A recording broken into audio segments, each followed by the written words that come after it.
புதுக்கோட்டையில் பிரபல ரவுடி போலீசாரால் நேற்று என்கவுண்டர் செய்யப்பட்ட நிலையில் அவருடன் அழைத்துச் செல்லப்பட்ட மற்றொரு நபரை ஒப்படைக்க கோரி உறவினர்கள் மருத்துவக் கல்லூரி மருத்துவமனை முன்பாக சாலை மறியல் போராட்டத்தில் ஈடுபட்டனர்.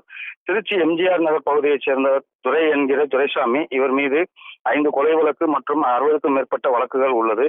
இந்த நிலையில் கடந்த ஆண்டு 12ஆம் மாதம் புதுக்கோட்டையைச் சேர்ந்த இளவரசன் என்ற ரவுடியை புதுக்கோட்டை புதுக்குளம் பகுதியில் வெட்டி கொலை செய்யப்பட்ட வழக்கில் துரைசாமி முக்கிய குற்றவாளி என கூறப்படுகிறது. இந்நிலையில் புதுக்கோட்டை மாவட்டம் ஆலங்குடி தாலுகா திருவரங்கம் பகுதியில் ஒருவர் அருவாளர் மற்றும் பயங்கர ஆயுதங்களுடன் சுற்றித் திரிவதாக ஆலங்குடி போலீசாருக்கு ரகசிய தகவல் கிடைத்தது.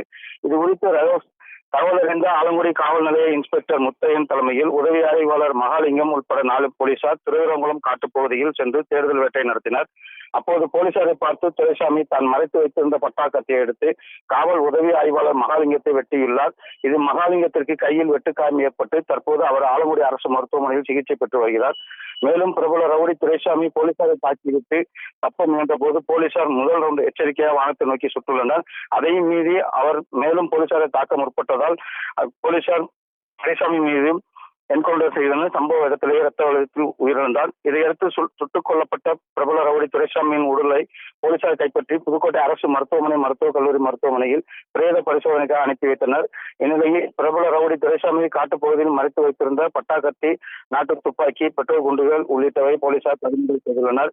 புதுக்கோட்டையில் பிரபல ரவுடியை போலீசார் என்கவுண்டர் செய்யப்பட்டு உயிரிழந்த துரைசாமியின் உடல் புதுக்கோட்டை மருத்துவக் கல்லூரி மருத்துவமனையில் பிரேத பரிசோதனைக்காக வைக்கப்பட்டுள்ளது. இந்நிலையில் திருவரங்குளம் காட்டுப்பகுதியில் துரைசாமியுடன் அவரது அக்கா மகன் பிரதீப் என்ற வெள்ளைச்சாமியும் இருந்ததாக கூறப்படுகிறது.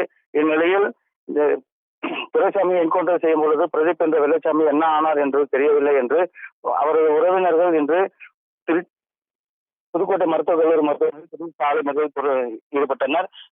பிரதீப் என்ற வெள்ளைச்சாமியை ஒப்படைக்க வேண்டும் என உறவினர்கள் சாலை மறியல் போராட்டத்தில் ஈடுபட்டதால் அப்பகுதியில் பரபரப்பாக காணப்பட்டது. தொடர்ந்து போலீசார் அவர்களிடம் பேச்சுவார்த்தை நடத்தியது போராட்டத்தை தற்சமயம் கைவிட்டு சென்றுள்ளனர்.